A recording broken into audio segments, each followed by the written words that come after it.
when I referenced some of the other documentation that supported the FEIS, it didn't look as though there were any timelines or cost associated with those infrastructure or those roadway improvements.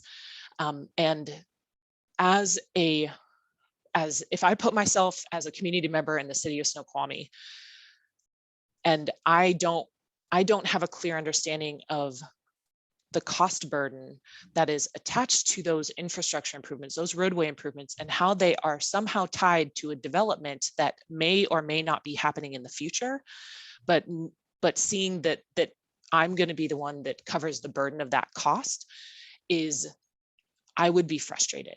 I would want to understand more about the necessity of road improvement projects as it relates to the needs expressed by the community versus a potential development that is, in the plan but not approved yet, as a community member. And I think that a lot of people in Snoqualmie will be very interested in understanding how much this is going to cost them to support the development. Okay. And I can close really quick. Okay, go ahead. Overall, like I said, I am concerned with moving forward with this development because of its location. I think that it's going to have a severe impact to the natural landscape. I think it's going to negatively impact my outdoor experience and other outdoor experience community members. I'm concerned about the impact to the ecosystem. And I really am just very interested in trying to preserve the valley as it is, because I do think it's very special and unique. And that's really why I got involved in this group from the beginning. And thank you for having me. Thank you very much. All right. Thank you. We would have cross-examination at this time. Will it be Ms. Kaler? Yes, it will be me. Thank you. Ms. Linney, good afternoon. I appreciate you keeping your comments so organized. And I will try to do the same. I understand, I just have a couple of questions for you. I understand you're testifying as a lay witness. I do just still have to clarify with you, you're not an engineer of any sort, are you? I'm not. Not a biologist? I'm not. Okay, thank you. And your remarks regarding lighting and noise and traffic, well, particularly lighting and noise, appeared to me to be based on the content of the EIS. Is that correct? You didn't do any independent separate study of those issues, right? Correct. Yeah. Yes. Just my review of the EIS. Yes. Okay. With regard to construction, I just wanted to be sure, were you under the impression that construction or remediation was going to continue for 15 years consecutively or no?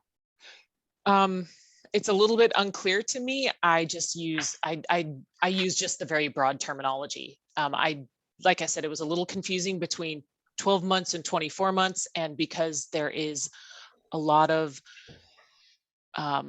vagueness around when phase 2 and 3 are going to happen versus phase 1, that's kind of just why I use the broad scope of 15 plus years. Great, thank you. I have no further questions for you. Great, thanks, Ms. Kaler. Ms. Astrachan, thank you for being here. I'm sorry we've lost Mr. Sturbank in the middle of testimony. That's a disadvantage, but thank you for being here. Did you have questions for the witness? I don't have questions for the witness. However, Mr. Sturbank may, as he was here for most of the testimony, yes. Was just 2 minutes or so. So I don't know what the best way is of including him, whether it's best time-wise to wait for him or do something else. Well, here we have a phone call, and I wonder if that might be Mr. Sturbank. Mr. Rogers, can you let us know? That is Mr. Sturbank right there. Recognize his phone number. That was going to be my suggestion, was to have him call in. Thank you, Mr. Rogers. I did. Great.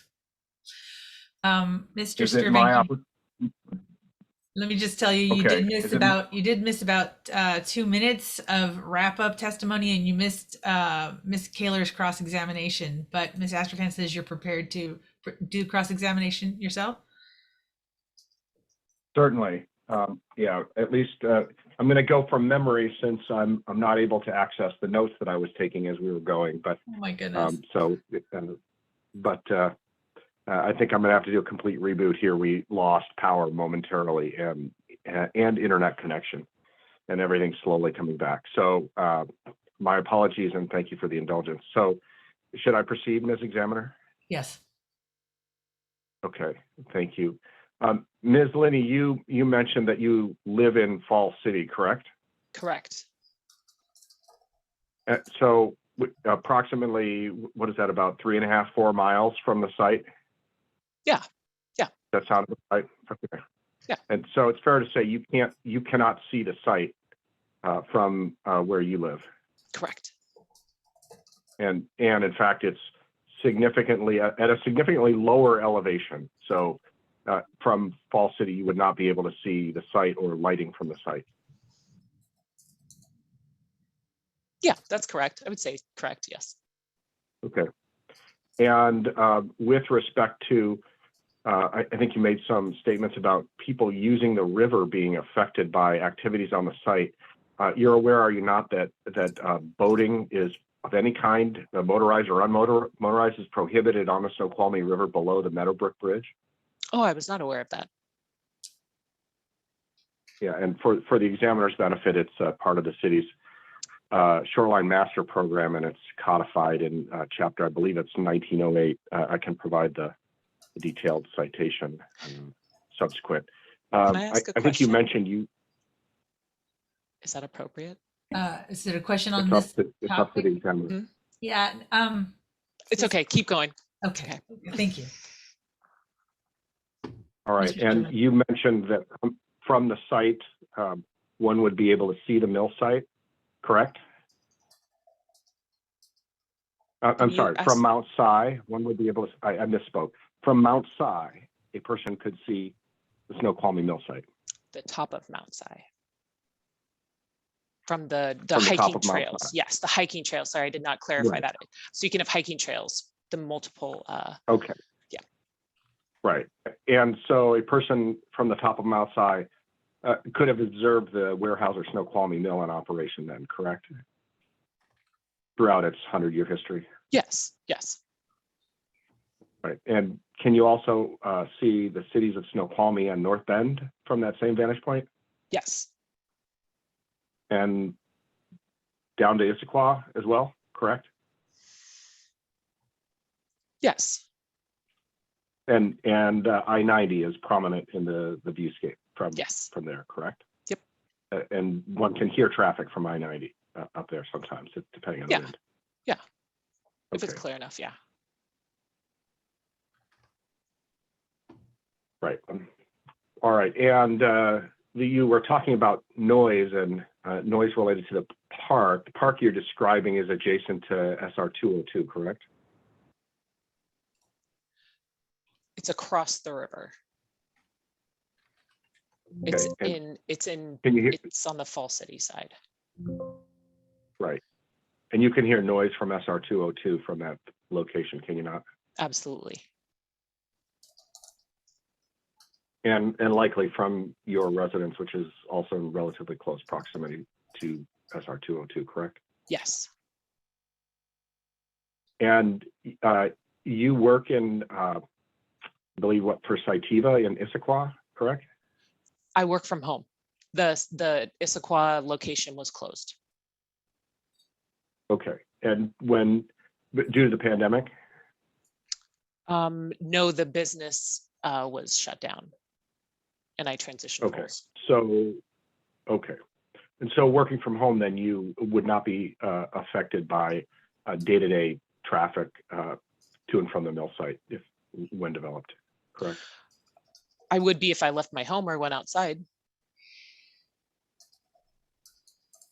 And you've read the EIS traffic discussion, correct? Mhm. Right. And so you're aware it with the planned improvements that it predicts no decreases in level of service, correct?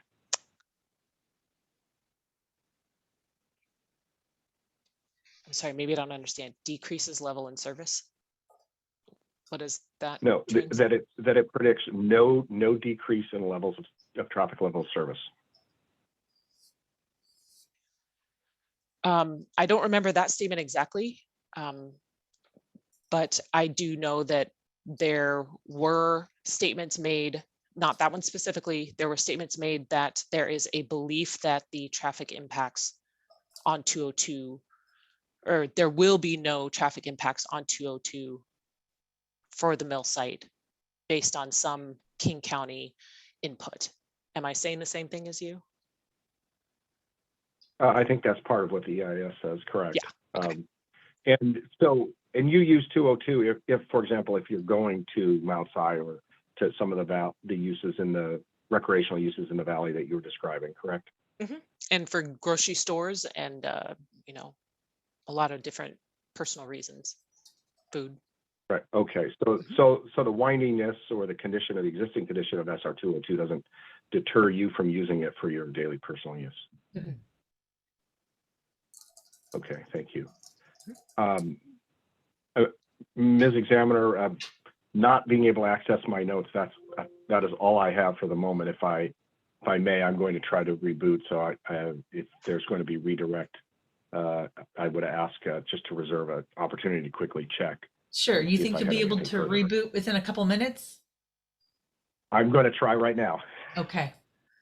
Well, you do that. Right, thank you. Thank you. I will mute while we're doing that, but I will remain listening. Thank you. Thank you, Ms. Linning. Mm-hmm. Ms. Klungen, did you have any redirect?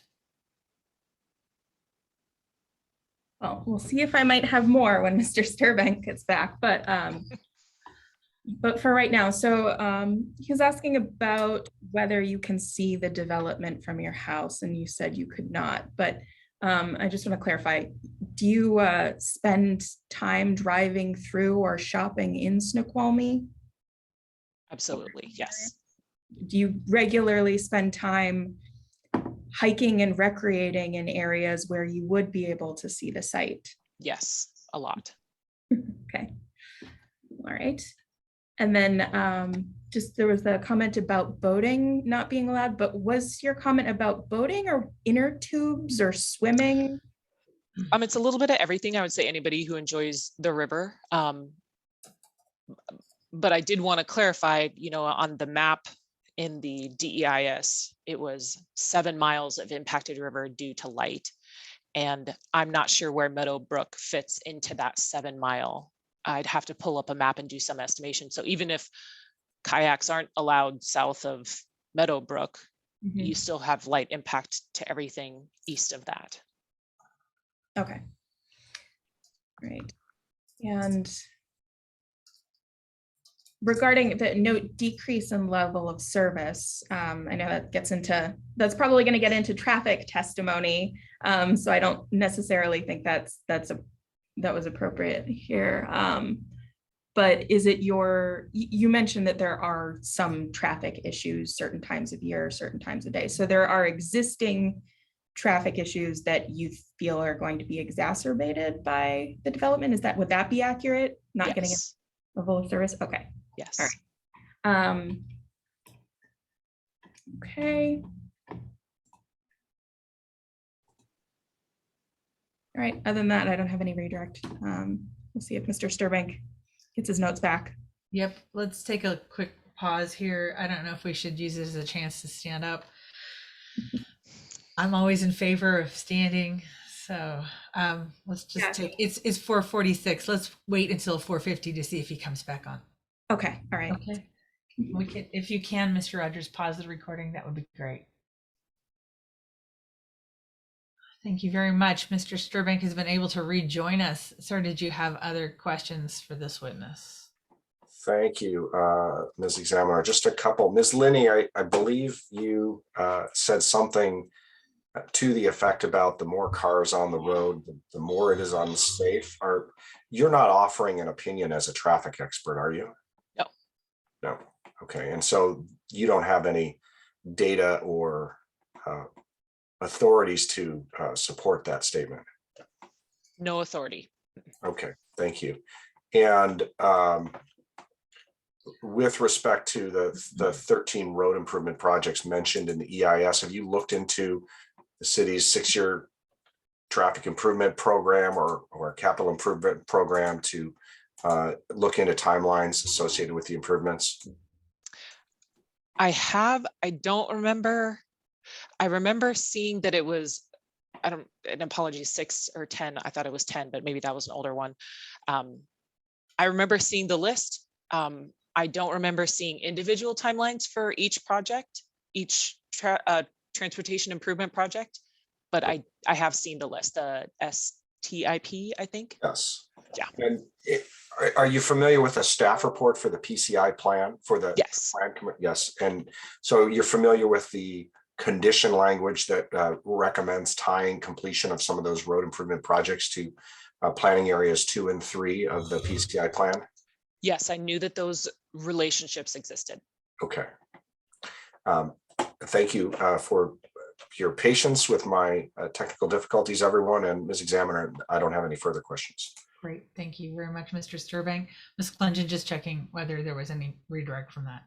No redirect. Okay. Thank you. Great. Thank you very much, Ms. Linney, for your testimony. Thank you. Thanks, Lacey. Bye. All right. Ms. Clengen, I think we have time for another witness today, unless people are going to object. Do you have another witness ready to go right now, or do we need to pause and reconvene tomorrow?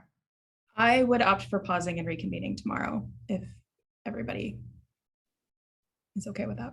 It'd be my preference to hear another lay witness if we could, just for efficient use of time. We went so long with, not that Ms.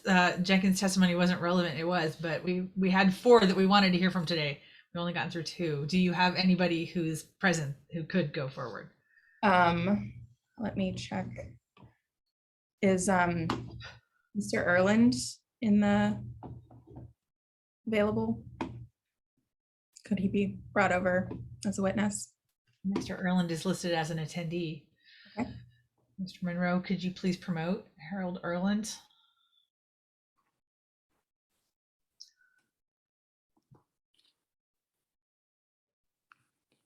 But we could at least start.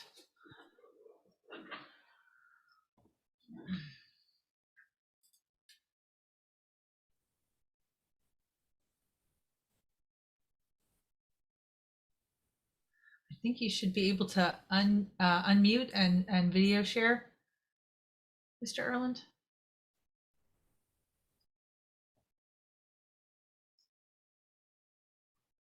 And let me just check, Mr. Monroe, has he been granted the permissions? Well, I've hit all the permissions and this is what we have. All right. It looks like Mr. Erland might have stepped away. Given that, I would ask that we maybe call it a day and reconvene. I don't expect Mr. Erland or Mr. Russell to be very long, and so.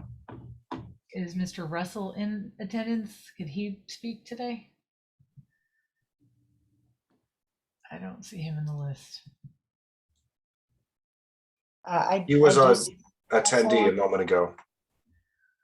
He's the last one, at least on my list. I don't know Correct. if it's the same for everyone, but I do see Yeah. Mr. Russell there. I actually Yeah, see could- Mr. Ewing connected in 2 ways. Could we if you can- try Mr. Russell? Can we try promoting Mr. Russell? Or yes, actually, Harold Erland is on 2. He's in the meeting twice. So, Mr. Monroe, could we try the other? Harold Erland?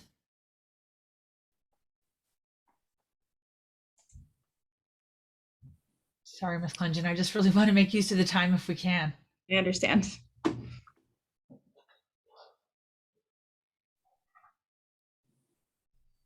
Mr. Erland, Oh, can you hear us? Oh, Now I can, I just saw an unmute thing just came Great. up on my screen. fantastic. Can- Good. So you got me now? We can hear you, sir. I don't know if you're able to video share. Well, where do I find that at? Little camera, mine's in the lower left corner. No, there's not down here. There's, So Mr. Early, you should have just received a notice saying we'd like to promote you to a panelist. So if you click yes or accept on that, you should rejoin the Zoom meeting as a panelist, which will allow you to turn on your camera.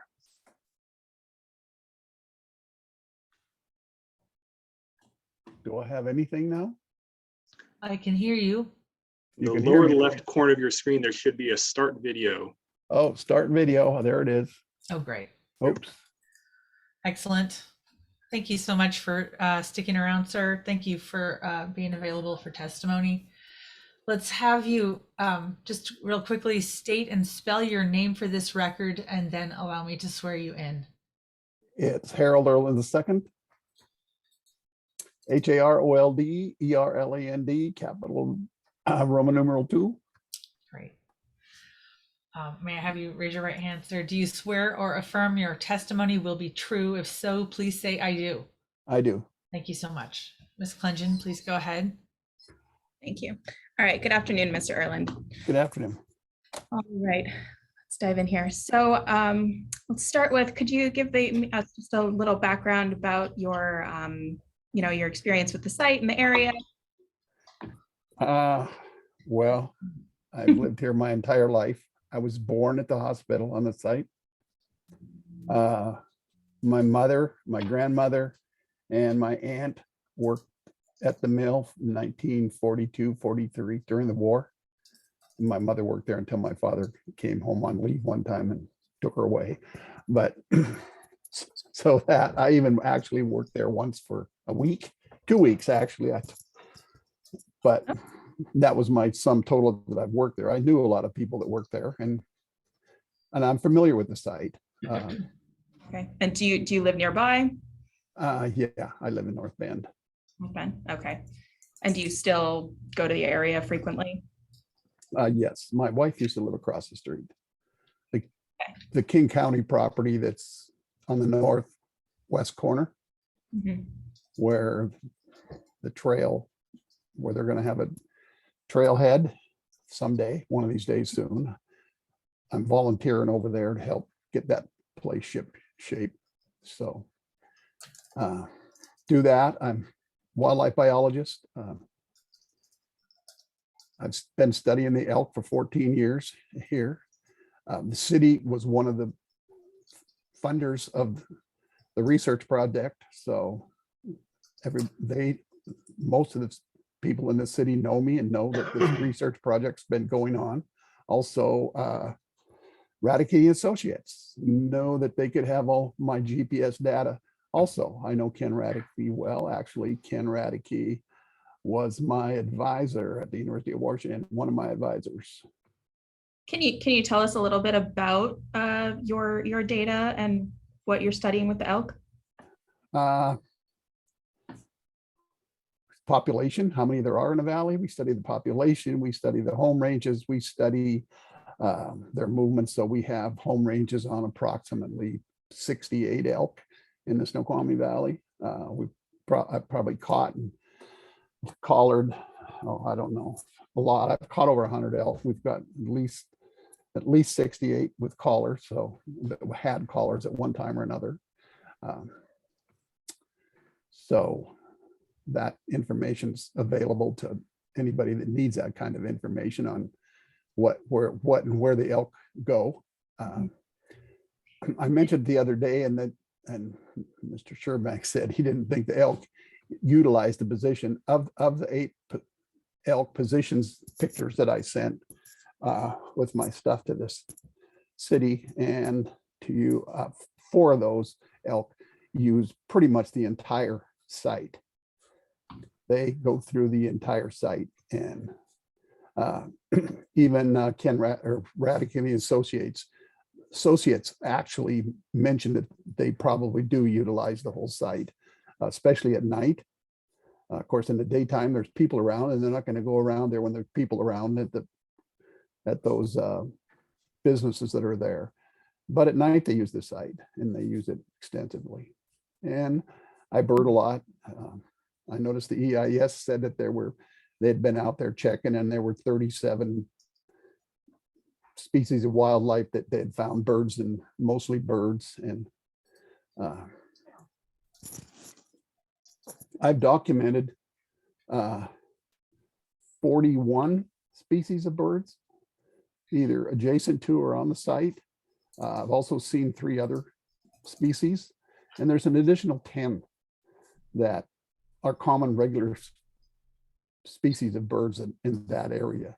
It's just that if I would have been out there looking just specifically to go look for them, I probably could have found them too, because I would know where to look for them. So, but they're there, and there's approximately 20 mammal species. Could you give a little detail about the birds and the mammals that you encounter on the site? What kind of detail would you like? We have pretty Highlight. much, we have all kinds of birds. We have raptors and warblers. There's actually a lot of warblers. Since there's so much willow around there, the willow attracts a lot of insects, and warblers pretty much live on insects. And so that's really great habitat for them. So you can, especially if you're out there May and June in the mornings, you can hear males singing pretty regular, looking for mates. There's just lots of birds, all different kinds that live there. And of course, you know, they got there's waterfowl and land birds and raptors. There's, you know, and I didn't even count owls into that. And there's probably a couple of barred owls that live there too, besides some of the other ones. I think there's a red-tailed hawk's nest across the road there. In some of those big one of those big cottonwood trees, there's just a lot of birds. Okay, and you mentioned a number of mammals as well. Yeah, I have seen adjacent to or on the site. Just one second, sir. Just 1 second. I just want to let Mr. Sturbank and Mr. Monroe know you're both unmuted, and so we're hearing some sounds from somebody's background. If you could mute, that would be great. Thank you. Sorry, Mr. So, Erlin, please go ahead. I have seen adjacent to or on the site a bear, cougar, bobcat, river otter, and beaver, and muskrat. There's other critters that live there that I haven't seen. There's mink. Oh, I've seen a mink too. But then there's a lot of little mammals too. There's small mammals and there's big mammals. And they made mention of it that when this development's done, it's going to displace animals for sure. And people think maybe they'll just run off and go live someplace else, but that's not how it works. All those little places out there where they might want to run off and go live when this thing gets built already have somebody that claims that as a home. So they're going to have to fight. They're going to have to live or die to find a place when they get displaced. Okay. One the major problem with wildlife today is reduction of habitat. And this is a reduction of a lot of habitat, a lot of just not regular habitat. This is some absolutely prime habitat for wildlife. It's got forest edges, it's got, you know, wetlands, it's got meadows, it's got something for all kinds of mammals. So the birds and the mammals are really diverse here, probably more diverse than they are anywhere else in the valley. At least more than I have found in the valley anywhere else. And have you seen the plans for the site and some of the open space? I've seen some of the open space, but it's still they're going to make a lot of unopened space, right? What is your opinion about the extent that the wildlife will be able to use that open space on the current Well, plan? they will, but not as many, and it won't be as diverse. And you're going to bring in human people, and you get enough human people and animals aren't going to want to stay. The birds and the animals won't, they're going to avoid that. So that by itself will, because they're afraid. we're big people, we're big things. They're not going to hang around. We're running around the site and people walking all over the place. They're going to disappear. Mhm. And you mentioned, birding and monitoring the elk on the site. How frequently do you visit the site or the proximity of the site where you would be able to observe this wildlife? How frequently? Well, when we were doing the census before the pandemic, when we every day for 12 days, basically, minus Saturday and Sunday, we did census for 3 weeks on the animals. It's mark, site, and recite.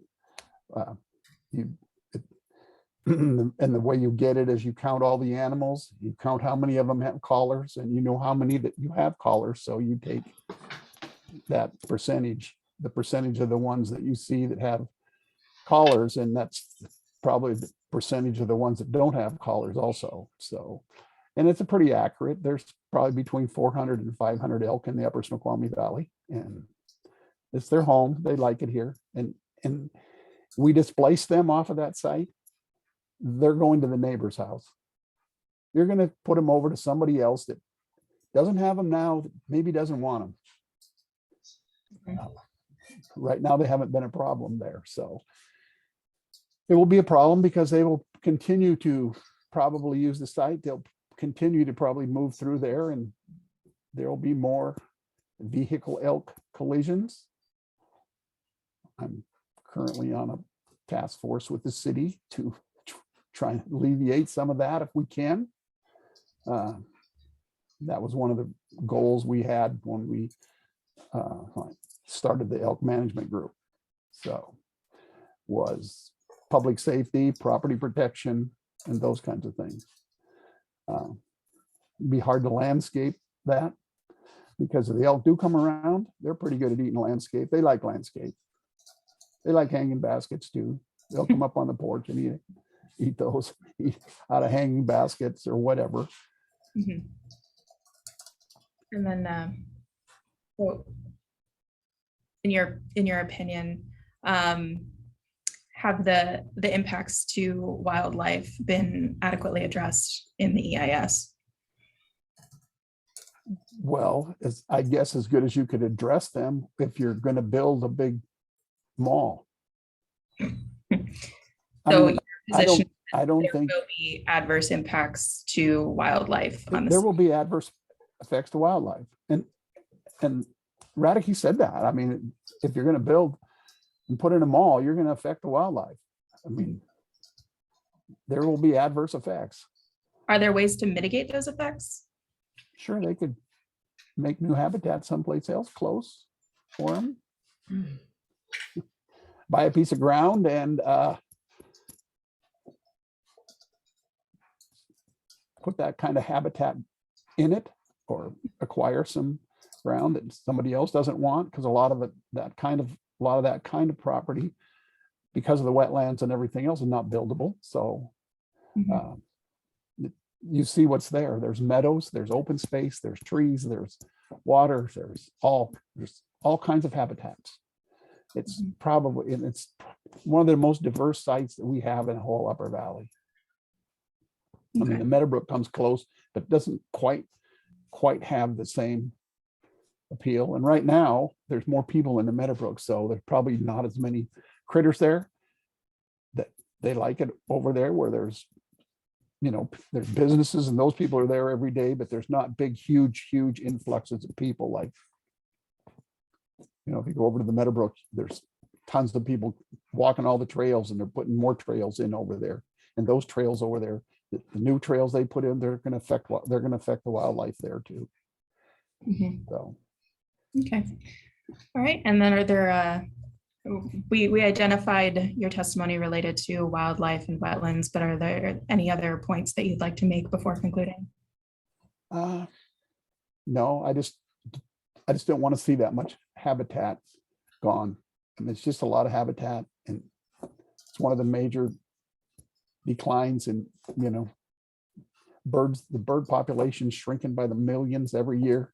One of the things that, I don't think been adequately addressed is that because of all the water and because of all the wetlands, there's a lot of mosquitoes.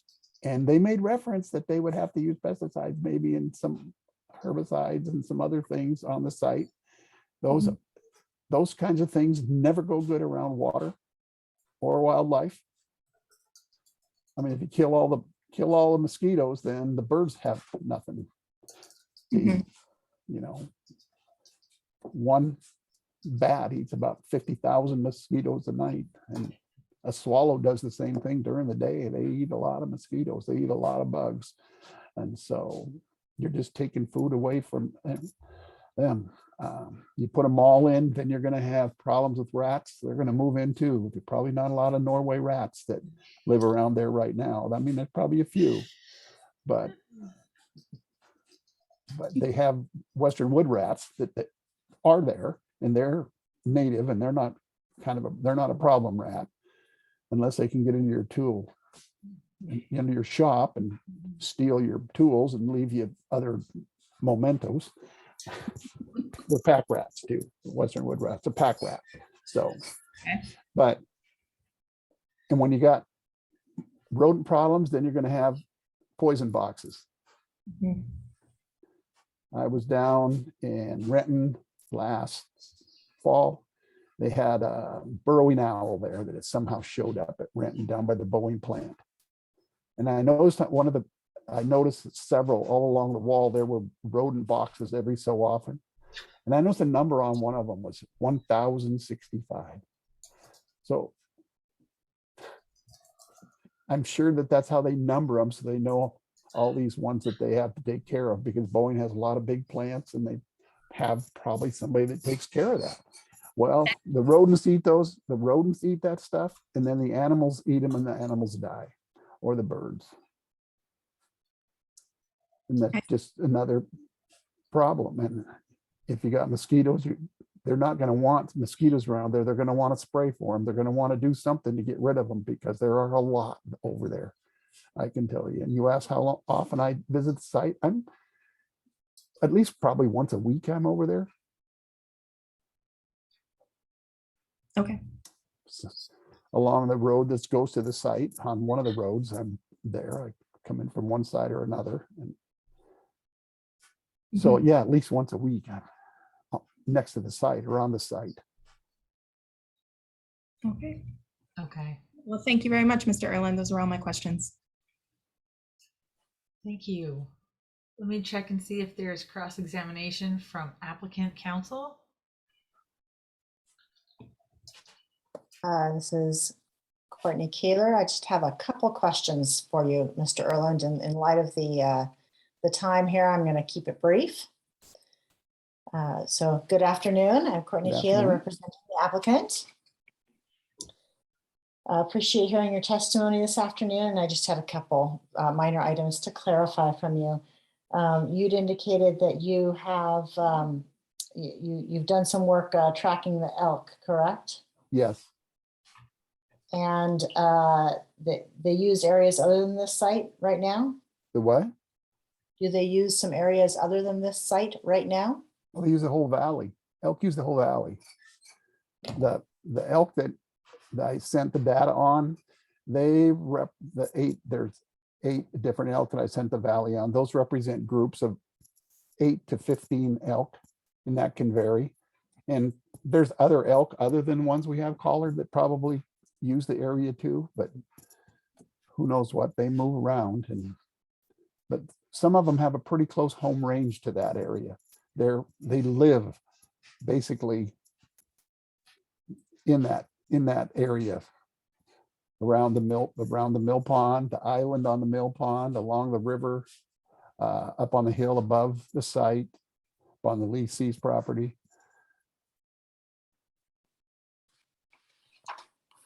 Thank you. I'm just looking at the condition of the site right now. A lot of the site is pretty bare, right? Yep. Okay. And you Sounds like you've been out there a bit. Are you familiar with the dirtfish operation? Oh, I haven't been into Dirtfish. I stay away from there. You But see their cars sometimes on the site. You know that the site's. I know they're used as there. I can hear them cars. sometimes. Yeah, do you ever hear them? Yeah, I hear them. Okay. And so with that activity, is that activity ideal, I guess, for elk? No, it's not ideal for them either. And I'm sure they avoid it during the daytime. But at night, you'd be surprised at night. And those bear site conditions, are those prime habitat conditions for the elk? The what? For the elk, or though apologize, I'm looking down at my notes, so I'm probably mumbling here a little bit. I'll try and enunciate better. What did you say? The site conditions, the bare areas of the site, are those prime elk habitat conditions? Well, if it's bare, it's not prime elk habitat necessarily. Okay. So I just wanted to, I was charmed by your mention of the elk coming up on the porch and eating the flower baskets there. It sounds like the elk wander around some developed areas as well as undeveloped. Is that right? They do. Okay. The areas where this mill site is, and then actually the Meadowbrook and that mill site area and that whole group of elk, they're pretty spooky. But if you get to the other side of the valley up towards Trucktown, where you have a lot of residences, they're a little not quite as, they're not as spooky around people, but they're still spooky. I mean, I have them in my yard, and if I happen to come upon one sleeping and they'll jump up and take off in a hurry. Okay, thank you. Let me see if I had any other questions for you.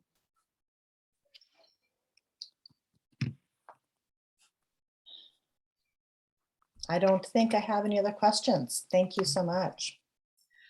Thank you, Ms. Kaler. Any questions for this witness from the city, please?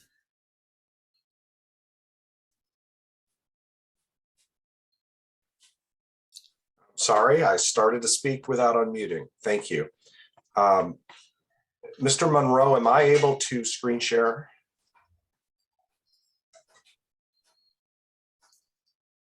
Or you're muted, or Mr. Rogers? You should be able to. Okay. Let me take a moment.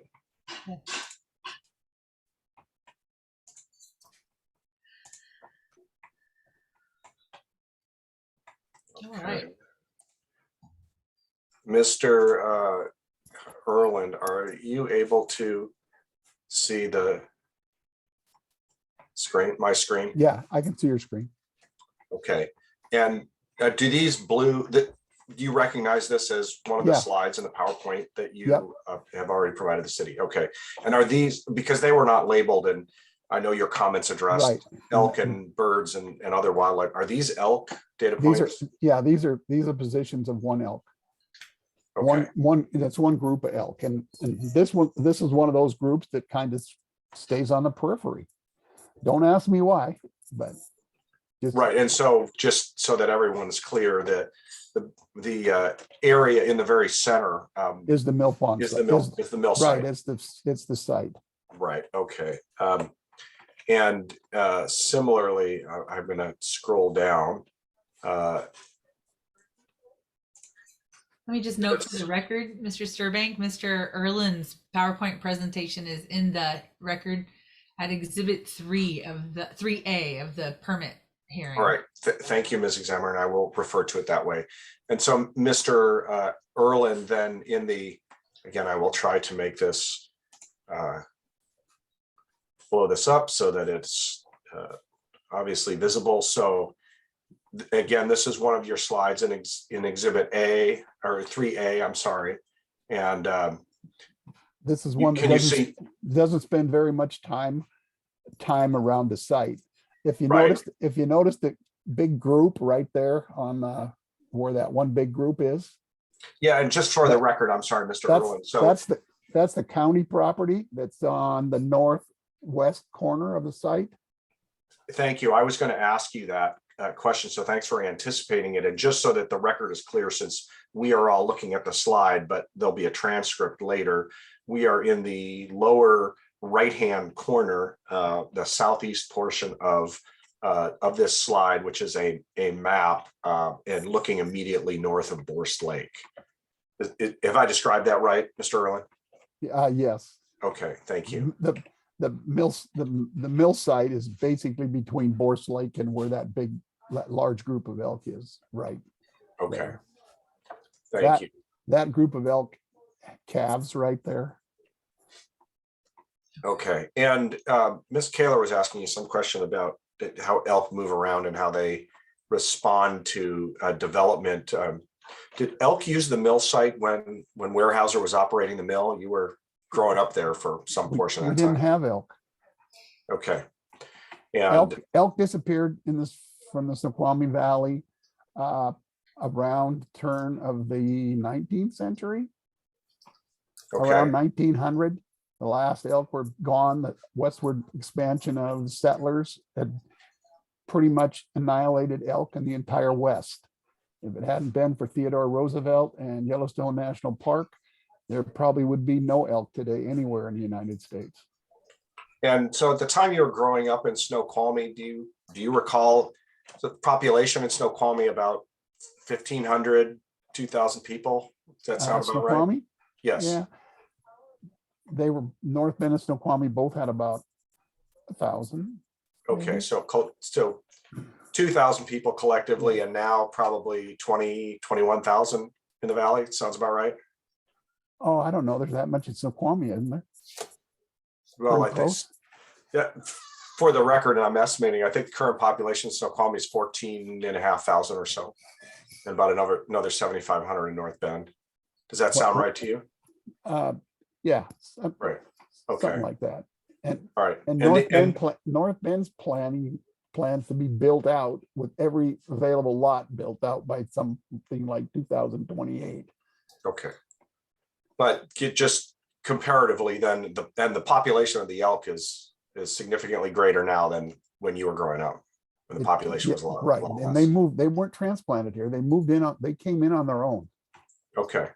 And in North Bend, are you familiar with some large developed sites in North Bend? Outlet Mall, Nintendo? Oh, Those yeah. ring any bells? Yes. Okay. And do the elk navigate around those sites? They use the fields at Nintendo. They're there every morning, probably. Okay. Okay. They eat there. They got some big open fields there. Okay. And if there's big open spaces, they're planted with the appropriate forage, and would it be likely to expect the elk would use open space at the mill site? Yeah, they would. Okay. I have the forage. We plant forage also. We do that. We've done it in several places in the valley to All try right. and keep them off of private property. Right. What specifically do you plant for elk forage? 2 kinds of clover, 2 kinds of ryegrass, a perennial and an annual ryegrass, and orchard grass. Okay, so fair to say species that are relatively easy to locate and plant. Yes. Okay, and you were also talking about area down at Meadowbrook and increased usage on trails and things like that. But the elk use the Meadowbrook area a fair bit as well, don't they? Yes. And that's why the area there across from the Mount Si Golf Course is popular for elk, right? Yeah, that's why a lot of people go there to see the elk. Right. And are you familiar with discussion for plans for an elk turnout, a road project specifically to facilitate on viewing the elk? 202 to try to make 202 a little safer for the city? Yes. I think I'm on a task force that we're going to try and figure something out. Okay, great. We will look forward to that. All right. But that's the area that is pretty popular with the elk right now, right? That's just a small portion of them. Okay. All right. And when you were I just wanted to make sure I understood. You said some of the elk are spooky and others not as. Do you mean that they spook humans, or that you're referring to their relative No, they're more, acclimatization to human presence?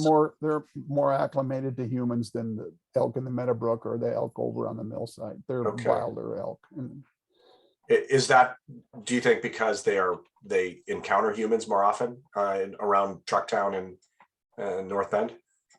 yeah, I think it is a little bit. Okay. But that's not a favorable thing, though. Okay.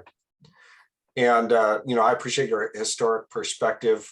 I assume you know a gentleman by the name of Dave Batty. Oh, Dave and I are friends. Right. Yes. And would Mr. Batty have a similarly reliable sense of history and developments on the site and wildlife in the valley? Yeah, I think so. Probably. I mean, a little bit. I mean, I don't know what his background is in biology, but Okay.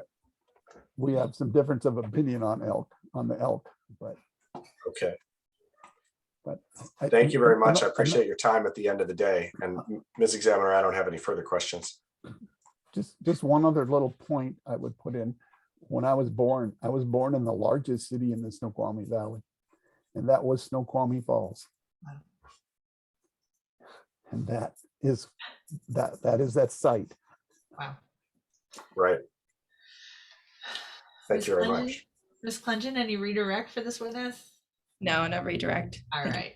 Mr. Erland, thank you so much for your testimony. Now I know all I got to do is hang a hanging basket and I can attract elk to my property. Yeah, I hope not. Yeah, But no, I really don't think so. No. But they do that. All right, good to know. Flowers can be tasty. So Yeah. You can get elk and hummingbirds with the same basket. Yes. Thanks very much for your testimony, Mr. Erland. All right, and thanks, Ms. Clengen, for letting us get through at least 2 additional witnesses. Do we, probably it's time to wrap up, and rather than go on to Mr. Russell, I don't know, Ms. Kaler thinks we should power through. Yeah, Ms. Examiner, I was just going to say, I think at the beginning of the day, we said maybe we would defer that conversation to later on in the week, but judging from our pace, I would certainly vote for continuing on and probably planning on some later days as well later this week. Ms. Clengen, do you think Mr. Russell's testimony will be about the same length as your last 2 lay witnesses? I think it will be a little bit longer. So, but not dramatically. So sorry, go ahead. Never mind. Well, let's get started.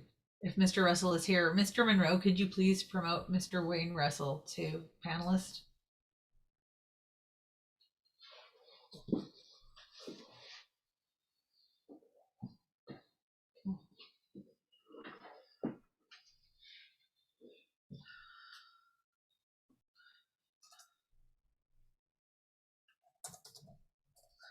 Great. Mr. Russell, I'm hoping you should be able to unmute and video share.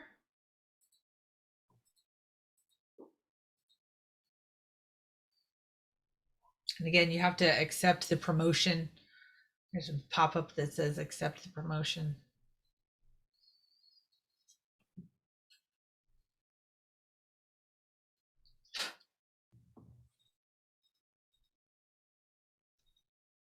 I'm not getting any responses from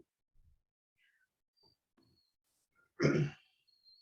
Ms. Clengen, do you happen to have a phone number you could text Mr. Russell?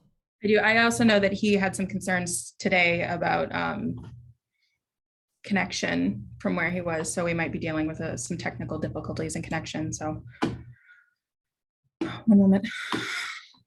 Maybe we should take a little break, see if I can connect with Mr. Russell. That'd be fine. That'd be fine. Let's just take a quick, another 5 minutes, and we'll come back at 5:35 and see if we can catch him.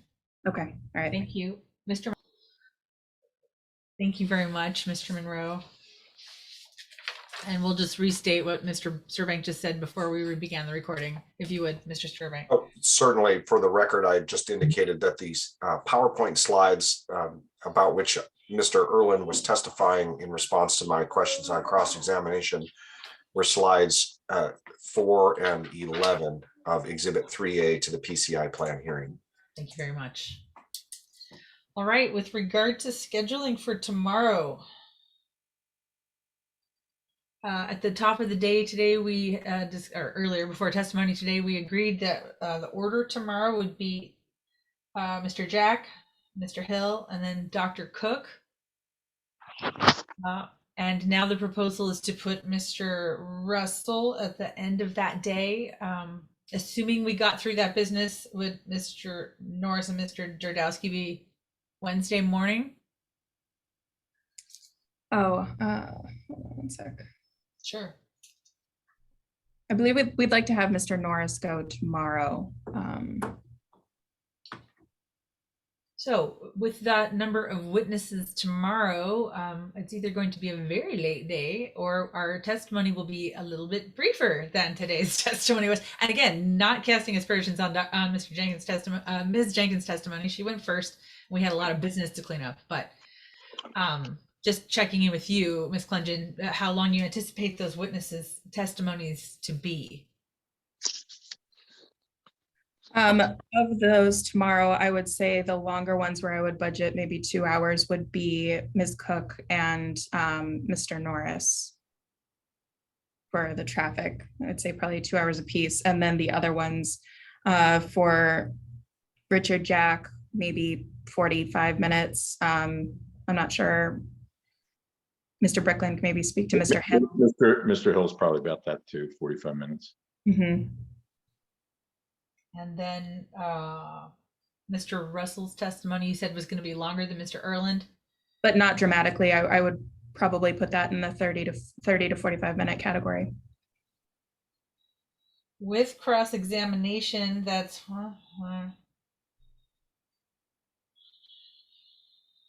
that's 6.5 hours of direct test, 6.5 hours-ish of direct testimony and cross-examination. I think we can accomplish that.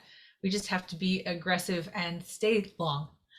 So I'm going to propose we start directly at 9 a.m. with the first witness. And let's again confirm the order so that the other parties can have their witnesses ready. So what's your proposal, Ms. Clengen? Is it Jack, Hill, Cook, Norris, Russell? So I know Mr. Hill has to go earlier in the day. So he needs to be there. Let's see here. Jack, Hill, Cook, Norris. I think that. Hi, this is Alex Seidels. I'm the attorney who will be putting on the direct testimony of Mr. Norris. I had thought he was going at 9 o'clock, and I told him that as well. Is that no longer the case? No, we had reorganized that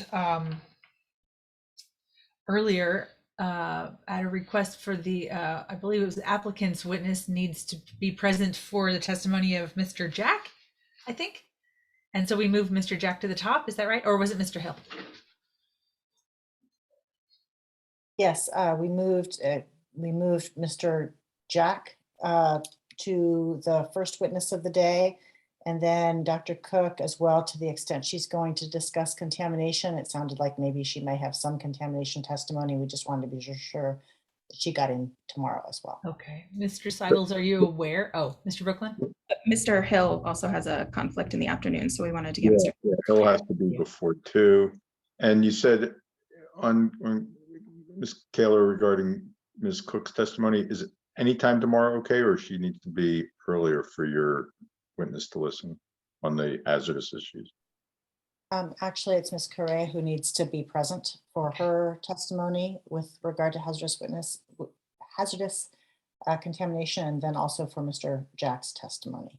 So I guess I would be reluctant to push either one of those to the end of the day, given that, you know, as we all know, these things tend to slide a bit. Yeah. So we'd appreciate those being in the morning. Right. Mr. Seidels is on the phone. I'm guessing he's checking with Mr. Norris. Right, and we have a hard stop with Mr. Hill at, I think it's 2:00. So I mean, we can try to accommodate your witnesses listening to our witnesses as much as possible, but I think if push comes to shove, we got to get our witnesses on when they can be available. True. So we're looking for an order. I think. Wondering if Mr. Seidel has an update for us on Mr. Norris. Yeah, I'm on the phone with Mr. Norris right now. He is available in the afternoon tomorrow. He just needs to know what time. Okay. So again, for the appellants. Yeah, so Audrey, the first on Jack and Dr. Cook, we just need to make sure if they go first to accommodate the respondents that they're done in time for us to put Hill on. I would think I think maybe the wiser thing is to do Jack, then Mr. Hill, and then come to Dr. Cook. And there's not a lot of Dr. Cook that's going to deal with hazardous anyway, I don't think. She's going to touch on it. Right, but not, yeah. It relates to the wetlands and the site, so yes. Right. All right, that's the order I was thinking. So it would be Jack, Hill, Cook, and then Norris. And so probably the earliest we're going to get to Norris is Early afternoon, the earliest. 2:00 at the earliest, maybe, or should we say 1:00 just to be safe? I don't know. That's ambitious. 1 sounds ambitious. I think 2 is pretty likely, but 2. if he could be available, I mean, I believe Mr. Seidels can stay in touch with him as the day progresses. And Yeah, I can give him updates, but just for planning purposes, why don't I tell him 2:00 right 2. now? 2 Okay. sounds great. All right. Thanks for getting on the phone. And Mr. Bricklin, you're estimating 45 each approximately for Jack and Hill? Yes. Jack and Jill? No, Jack and Hill. I was only estimating Hill. Ms. Clemson can Yes. estimate Jack. Yes, and she said 45 for Mr. Right. Jack. Yeah. Okay. So Might if be we, closer to 30, but I wanted to give the extra. I so. appreciate that. So if we did 45 and 45, that'll be 10:30. We'll take a quick break. We'll start Dr. Cook. We will complete Dr. Cook, go to lunch. Or in the middle, we may have to stop Dr. Cook, take lunch, come back and finish cross-exam or something. And then we'll go hopefully to Mr. Norris by round 2. Mr. I was assuming they mean 45 and 45 for direct. Is that, or was that both? Oh, no, Direct you're and right. cross and redirect. It was 45 and 45 for direct. Yeah, I was Yeah. being silly. Sorry. Okay, so Punchy. So that was 2. That was, yeah, that's not going to be. the so feedback. Hill may get on before lunch, but not significantly. It depends, frankly, it depends in part on The how cross, many- sure.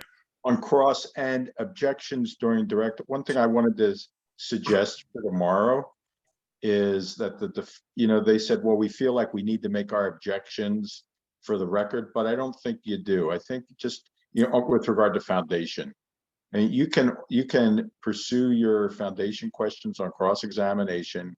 If you cross-examine on foundation, you think you've got a basis for striking their testimony, you can do it at that time.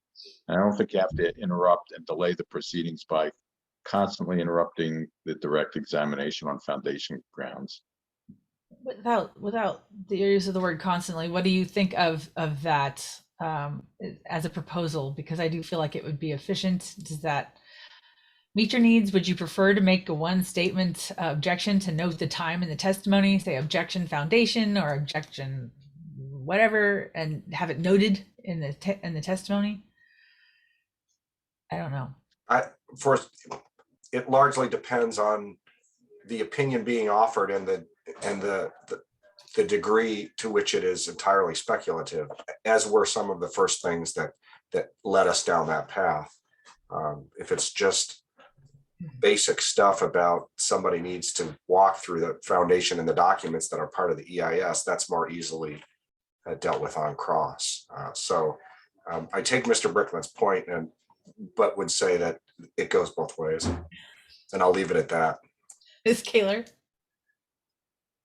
I was also just going to distinguish between a continuing objection to the same type of issue that reappears in testimony repeatedly, and then objections like the one that I think we did hear earlier, where the testimony is just straying outside of the issues that the witness was going to testify to as identified in the witness and exhibit list, or potentially testifying outside issues that are raised in the appeal. So I think those items we would certainly want to be able to object to during the course of the hearing. Some of the foundation things, maybe we could make a continuing objection, but I think everybody can make an effort to make those things be quick and efficient as much as possible. Let's try that. And if it seems like it is delaying us too much, I may ask us to change and handle objections with just a note again to have the objection timestamped with the testimony that's being objected to, and then have especially foundational objections handled during cross-examination, speculation objections handled during cross-examination, the things that can be handled during cross. So we'll give that a try, see if that'll be more expedient tomorrow. Also, we've had a day to get used to this situation, and so we'll just be more efficient tomorrow too, unless the power goes out. Congrats, Mr. Sturbank, first attorney in my virtual hearing practice to have power go out during an appeal hearing. Good job getting back on the record. Thank you. Fortunately, it was a flicker, but the Comcast takes a little while. I don't know if you guys noticed, but I gave a scared face because I have a battery backup at my computer and a battery backup at the internet at the house, and they both clicked at the same time. And it was only a couple of minutes after Mr. Sturbank disappeared. So I was like, uh-oh, what if we both got lost? Anyway, hopefully it won't be windy tomorrow. Any other business we should cover today? Ms. Clengen, Mr. Bricklin? No. Okay. Ms. Kaler? Okay. Nothing else. Okay. Mr. Sturbank? Yeah, nothing else. Thank you. All right. I really appreciate everybody's working through this with me today. We will adjourn for the evening and be back at 9 o'clock to speak with Mr. Jack. Thank you. Thank you. Be well.